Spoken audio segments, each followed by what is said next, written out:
So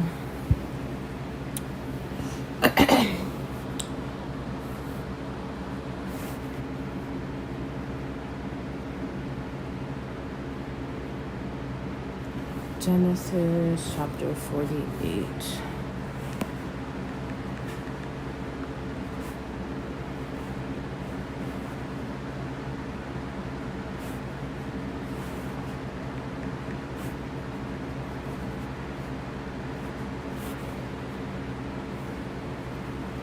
Chapter 48.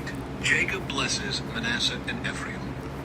One day not long after this, word came to Joseph, "Your father is failing rapidly." So Joseph went to visit his father, and he took with him his two sons, Manasseh and Ephraim. When Joseph arrived, Jacob was told, "Your son Joseph has come to see you." So Jacob gathered his strength and sat up in his bed. Jacob said to Joseph, "God Almighty appeared to me at Luz in the land of Canaan and blessed me. He said to me, 'I will make you fruitful, and I will multiply your descendants. I will make you a multitude of nations, and I will give this land of Canaan to your descendants after you as an everlasting possession.' Now I am claiming as my own sons these two boys of yours, Ephraim and Manasseh, who were born here in the land of Egypt before I arrived. They will be my sons just as Reuben and Simeon are. But any children born to you in the future will be your own, and they will inherit land within the territories of their brothers, Ephraim and Manasseh. Long ago, as I was returning from Padan Aram, Rachel died in the land of Canaan. We were still on the way some distance from Ephrath, that is, Bethlehem. So with great sorrow I buried her there beside the road to Ephrath." Then Jacob looked over at the two boys. "Are these your sons?" he asked. "Yes," Joseph told him. "These are the sons God has given me here in Egypt." And Jacob said, "Bring them closer to me, so I can bless them." Jacob was half blind because of his age and could hardly see. So Joseph brought the boys close to him, and Jacob kissed and embraced them. Then Jacob said to Joseph, "I never thought I would see your face again, but now God has let me see your children too." Joseph moved the boys who were at their grandfather's knees, and he bowed with his face to the ground. Then he positioned the boys in front of Jacob. With his right hand he directed Ephraim toward Jacob's left hand, and with his left hand he put Manasseh at Jacob's right hand. But Jacob crossed his arms as he reached out to lay his hands on the boys' heads. He put his right hand on the head of Ephraim, though he was the younger boy, and his left hand on the head of Manasseh, though he was the firstborn. Then he blessed Joseph and said, "May the God before whom my grandfather Abraham and my father Isaac walked, the God who has been my shepherd all my life to this very day, the angel who has redeemed me from all harm, may he bless these boys. May they preserve my name and the names of Abraham and Isaac, and may their descendants multiply greatly throughout the earth." But Joseph was upset when he saw that his father placed his right hand on Ephraim's head. So Joseph lifted it to move it from Ephraim's head to Manasseh's head. "No, my father," he said, "this one is the firstborn. Put your right hand on his head." But his father refused. "I know, my son, I know," he replied.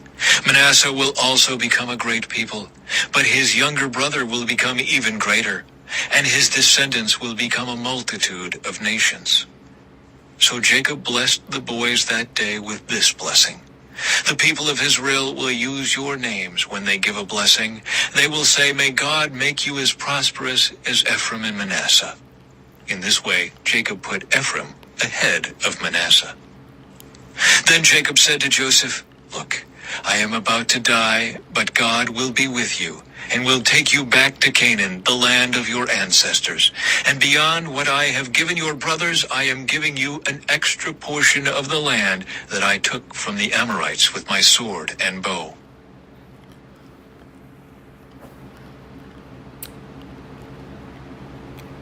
So what did I get from that chapter? You know, like the Old Testament's like real difficult, even though if you keep reading it, it's still freaking complicated.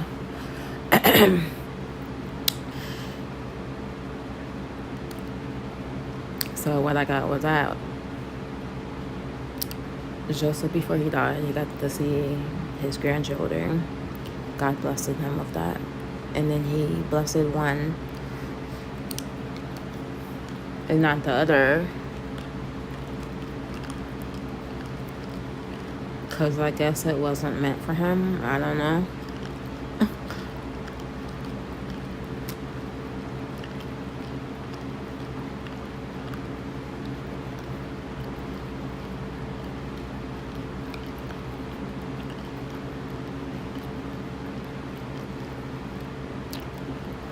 Why do they give the land of Canaan to your descendants after every single decision?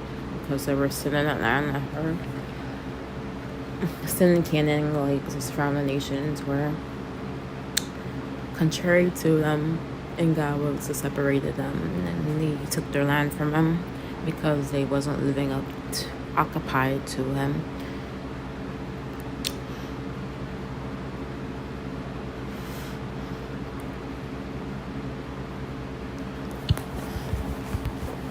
Let's see if I'm close.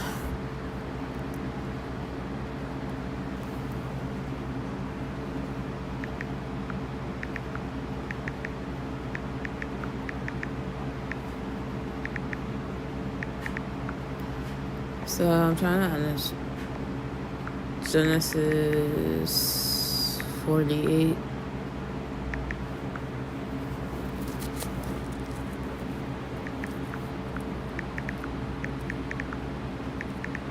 So God gave the land of Canaan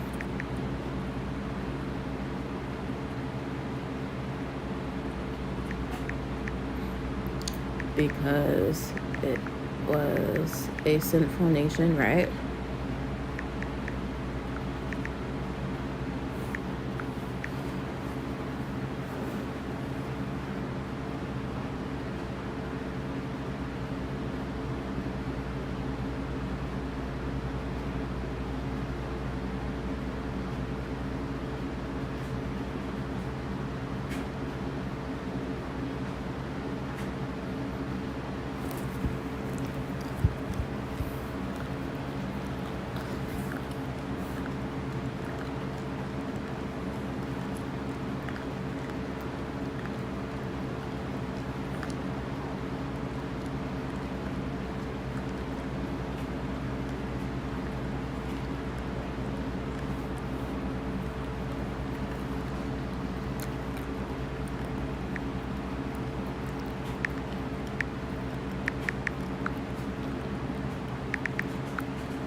You make a good point. The sins and abominations of the Canaanite culture were a significant factor in God's decision to dispose of them and give the land to the Israelites. The Canaanites have become deeply corrupted, practicing heinous acts like incest, child sacrifice, homosexuality, and bestiality. This moral depravity have defiled the land itself to the point that it vomited out its inhabitants.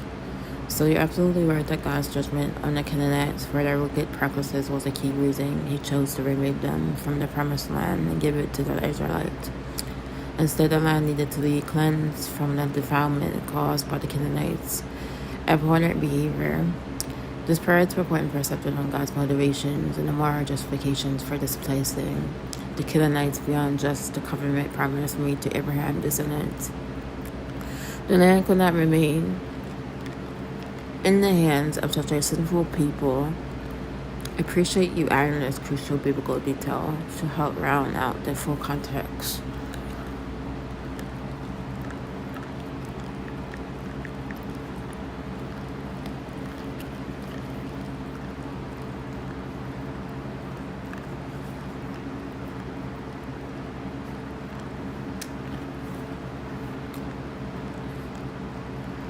I still have the Bible commentary.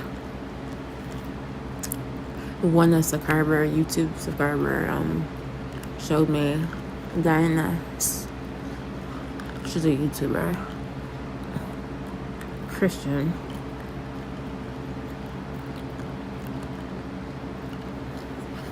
So it says Jacob's blessing of Joseph's sons. When Joseph was told that his father was sick, he hurried to his bedside with Ephraim and Messiah. The dying patriarch sat up on the bed and adopted his 2 grandsons as his own. By doing this, he arranged that the tribe of Joseph would receive a double portion of the land of Canaan when it would be divided among the tribes years later. Joseph thus received the birthright as far as the territory was concerned. Any offspring born to Joseph after them would be Joseph's, not Jacob's, and would dwell in the territories allotted to Ephraim or Manasseh. Verse 7, Genesis explains why Jacob wanted to adopt Joseph's sons as his own. They were his grandsons by his beloved wife Rachel, who he felt had died so prematurely. In Genesis chapter 48 and 8, verse 22, then Jacob blessed the grandsons, giving the birthright to Ephraim, who was younger. Joseph tried to correct this in favor of Messiah, the firstborn, but Jacob said that he had done this intentionally. What memories must have gone through his mind as he, by faith, gave the blessing to the younger. Years earlier, his own father had unknowingly blessed him, the younger, but now he was blessing the younger, not through ignorance, but because he was in touch with God, who holds the future. Israel had faith that his descendants would be one day returned in the promised land. Jacob gave Joseph a mountain slope, which he captured from the Emirates. Perhaps this refers to the area containing the well that came to be known as Jacob's well in John chapter 4 verse 5.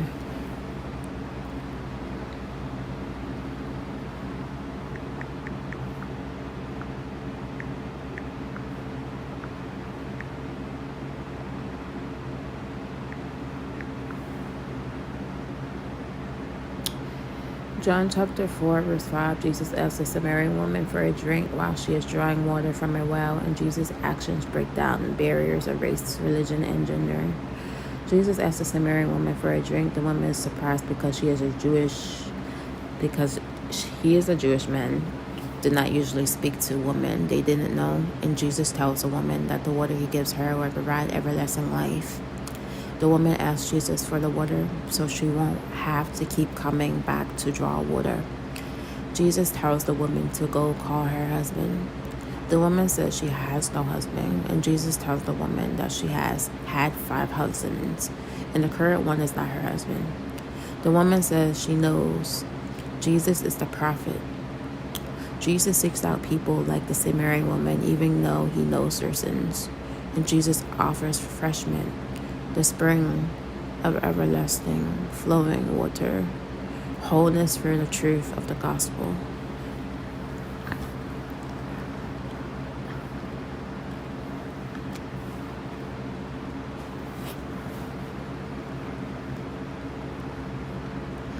Genesis chapter 48.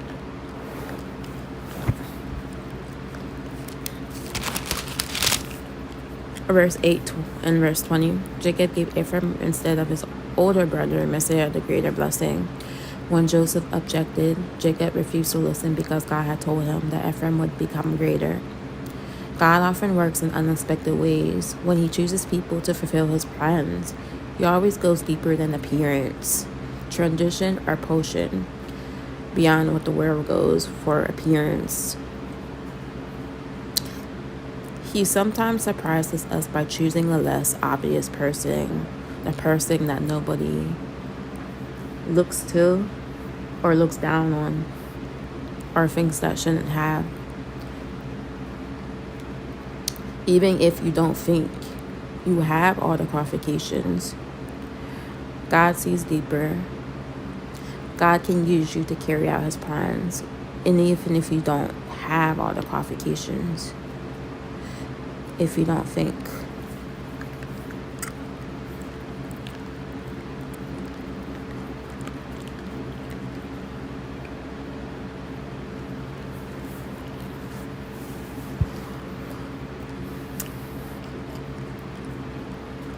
Genesis chapter 48, verse 15.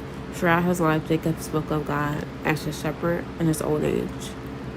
You can rarely clearly see his dependence upon God, and this marks a total attitude change from that of a scheming and dishonest youth.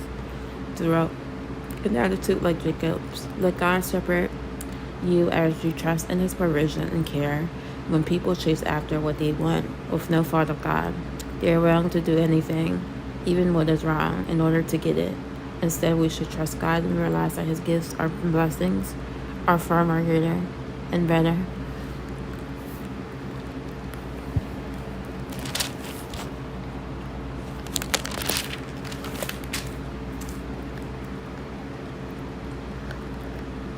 Genesis chapter 48, verse 20 and verse 22.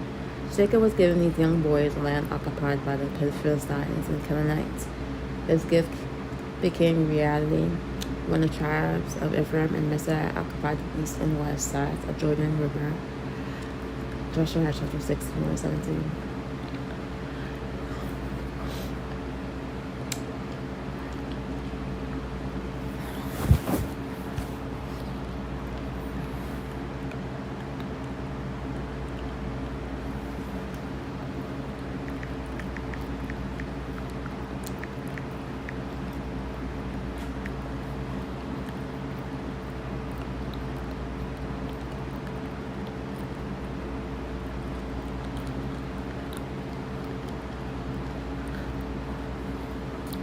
Matthew chapter 3:17 says, and the voice from heaven said, "This is my son, whom I have loved. With him I am well pleased."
Chapter 49.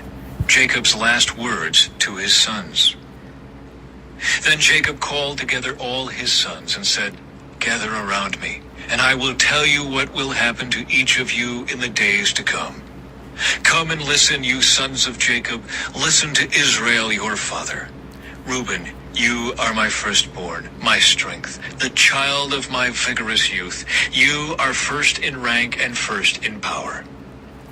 But you are as unruly as a flood, and you will be first no longer. For you went to bed with my wife. You defiled my marriage couch. Simeon and Levi are two of a kind. Their weapons are instruments of violence. May I never join in their meetings. May I never be a party to their plans. For in their anger they murdered men, and they crippled oxen just for sport. A curse on their anger, for it is fierce. A curse on their wrath, for it is cruel. I will scatter them among the descendants of Jacob. I will disperse them throughout Israel. Judah, your brothers will praise you. You will grasp your enemies by the neck. All your relatives will bow before you. Judah, my son, is a young lion that has finished eating its prey. Like a lion he crouches and lies down. Like a lioness, who dares to rouse him? The scepter will not depart from Judah, nor the ruler's staff from his descendants, until the coming of the one to whom it belongs, the one whom all nations will honor. He ties his foal to a grapevine, the colt of his donkey to a choice vine. He washes his clothes in wine, his robes in the blood of grapes. His eyes are darker than wine, and his teeth are whiter than milk. Zebulun will settle by the seashore and will be a harbor for ships. His borders will extend to Sidon. Issachar is a sturdy donkey resting between two saddle packs. When he sees how good the countryside is and how pleasant the land, he will bend his shoulder to the load and submit himself to hard labor. Dan will govern his people like any other tribe in Israel. Dan will be a snake beside the road, a poisonous viper along the path that bites the horse's hooves so its rider is thrown off. I trust in you for salvation, O Lord. Gad will be attacked by marauding bands, but he will attack them when they retreat. Asher will dine on rich foods and produce food fit for kings. Naphtali is a doe set free that bears beautiful fawns. Joseph is the foal of a wild donkey, the foal of a wild donkey at a spring, one of the wild donkeys on the ridge. Archers attacked him savagely. They shot at him and harassed him, but his bow remained taut, and his arms were strengthened by the hands of the mighty one of Jacob, by the shepherd, the rock of Israel. May the God of your father help you. May the Almighty bless you with the blessings of the heavens above, and blessings of the watery depths below, and blessings of the breasts and womb. May the blessings of your father surpass the blessings of the ancient mountains, reaching to the heights of the eternal hills. May these blessings rest on the head of Joseph, who is a prince among his brothers. Benjamin is a ravenous wolf, devouring his enemies in the morning and dividing his plunder in the evening. These are the 12 tribes of Israel, and this is what their father said as he told his sons goodbye. He blessed each one with an appropriate message. Jacob's death and burial. Then Jacob instructed them, "Soon I will die and join my ancestors. Bury me with my father and grandfather in the cave in the field of Ephron the Hittite. This is the cave in the field of Machpelah near Mamre in Canaan, that Abraham bought from Ephron the Hittite as a permanent burial site. There Abraham and his wife Sarah are buried. There Isaac and his wife Rebekah are buried. And there I buried Leah. It is the plot of land and the cave that my grandfather Abraham bought from the Hittites." When Jacob had finished this charge to his sons, he drew his feet into the bed, breathed his last, and joined his ancestors in death.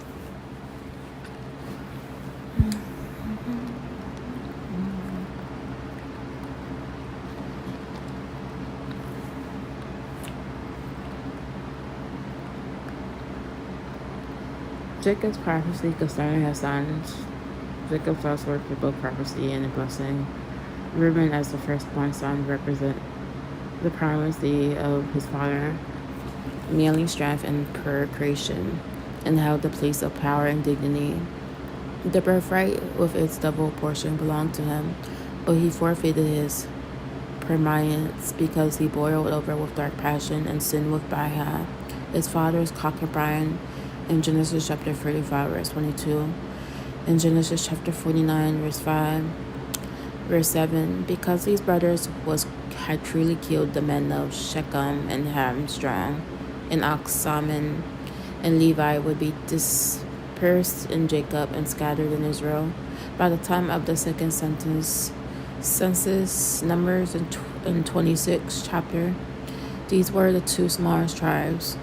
This was also fulfilled when the tribe of Simon was largely absorbed by Judah in Joshua chapter 19, verse 1, verse 9, and the tribe of Levi was assigned to 48 cities throughout the land. Jacob cursed their crude deception, but not the people of these two tribes themselves. In Genesis chapter 49, verse 8-12, Judah, meaning praise, would be praised and respected by his brothers because of his victories over his enemies. He is likened to a lion that goes forth to capture prey, then returns well-deserved rest that no one dares disturb. Just as Joseph inherited the birthright with regard to territory, so Judah inherited with regard to the government. Worship will continue in this tribe till Shiloh, the Messiah, came, and in him it would remain forever. His people would give him more obedience. In the day of his power, the meaning of the name Shiloh is obscure. Some suggested meanings are prince, a peace, tranquil seed of Judah, his descendants, who it is in Ezekiel chapter 21, verse 27. Genesis chapter 49, verse 13, Zebulun would enjoy prosperity for mere time appears.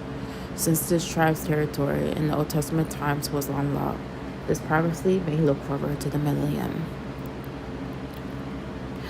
In Genesis chapter 49, verse 14, this year is like to a strong donkey, so content to rest in pleasant pastoral surroundings, that it had no will to fight for a penance, and so became subject to the enemy's yoke.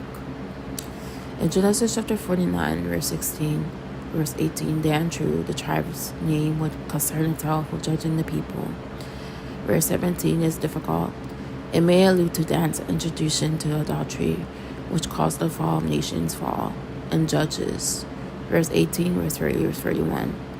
Many think that it is a veiled reference to the Antichrist springing from Dan, and that this is why this tribe goes unmentioned in 1 Chronicles chapter 2, verse 3, verse 8, verse 48.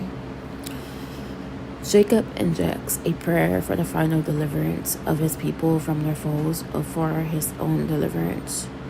Genesis chapter 49, verse 19. God, unprotected in its territory east up to the Jordan, would be subjected to frequent enemy raids, but the tribe would trample the troops of its foes. In Genesis chapter 49, verse 20, happily for Asher, happy this tribe would have fertile horticulture land producing delicacies fit for a king. Genesis chapter 49, verse 21, Naphtali, I can't say that, Naphtali, is likened to a doe that has been released from confinement. It springs forth with tremendous speed to carry good news. All disciples except the traitor came from the territory of Naphtali, and much of the Lord's ministry was there. In Matthew chapter 4, verse 13, verse 16.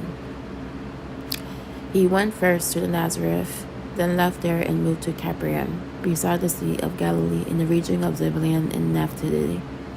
Genesis chapter 49, verse 22-26. Compassing the territories of Ephraim, Messiah Joseph is a fruitful bowl, sending out blessings far beyond his own borders. He was the object of bitter hostility, but he did not yield because he was strengthened by the mighty God of Jacob, the one from whom the shepherd, the stone of Israel, that is the Messiah, comes forth, and God blesses Joseph with rain in obedient wells and gushing springs, and numerous pregnantly. Jacob humbly felt that he had been blessed more richly than his ancestors. Now he wishes that such blessings might come to Joseph, the one who was separated from his brothers. In Genesis chapter 49, verse 27, Benjamin, a tribe of fighters, would continually conquer and divide the spoil.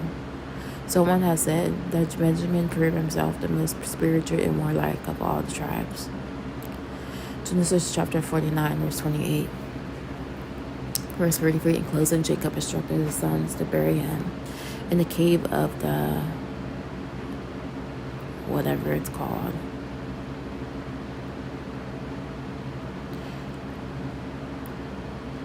Mathabad near his home in Hebron.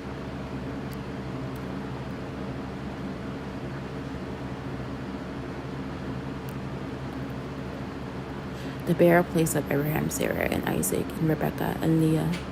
Then he drew himself back into the bed and breathed his last breath. And breathed his last breath. And breathed his last.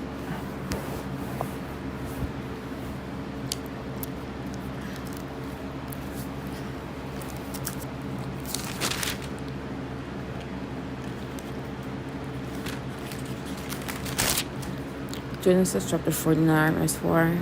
The oldest son was supposed to receive a double inheritance, but Reuben lost his special honor. Unruly and untrustworthy, especially in his younger days, he had gone so far to sleep with one of his father's concubines. Jacob could not give his birthright blessing to such a dishonorable son. In Genesis chapter 49, verse 8, verse 12, Judah had sold Joseph into slavery and tried to defraud his daughter-in-law. So why did Jacob grant him his blessing? God had chosen Judah to be the ancestor of Israel's line of kings. That is the meaning of the scepter will not depart from Judah. This may have been due to Judah's dramatic change of character. In Genesis 44, 33, verse 44, verse 33, verse 34, Judah's line would produce the promised Messiah, Jesus. In Genesis chapter 49, verse 10, until the coming of the one to woman belongs may also be translated unto Shiloh comes what is Shiloh.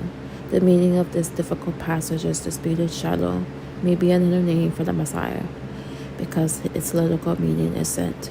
Shiloh might also refer to the tabernacle set up at the city of Shiloh in Joshua chapter 18, verse 1. Genesis chapter 49, verse 18. At the end of this prophecy to Dan, Jacob exclaimed, I trust in you for salvation, O Lord. He was phrasing to Dan that he would be a strong leader only if he trusted in God, not in his natural strength or ability. Those who are strong, attractive, or talented often find it easier to trust in themselves than in God, who gave them their gifts. Remember to thank God for what you are and have so for your trust does not become misplaced. In Genesis chapter 49, verse 23, verse 24. These verses celebrate the times God rescued Joseph when his enemies attacked him. So often we struggle by ourselves, forgetting that God is able to help us fight our battles, whether they are against people, with weapons, or against spiritual forces. Joseph was able to draw closer to God as adversity mounted. Sorry, my voice is like weird. To trust God to rescue you shows great faith. Can you trust Him when energy, injury, or persecution is directed at you? So spiritual battles require teamwork between courage, faithful people, and a mighty God.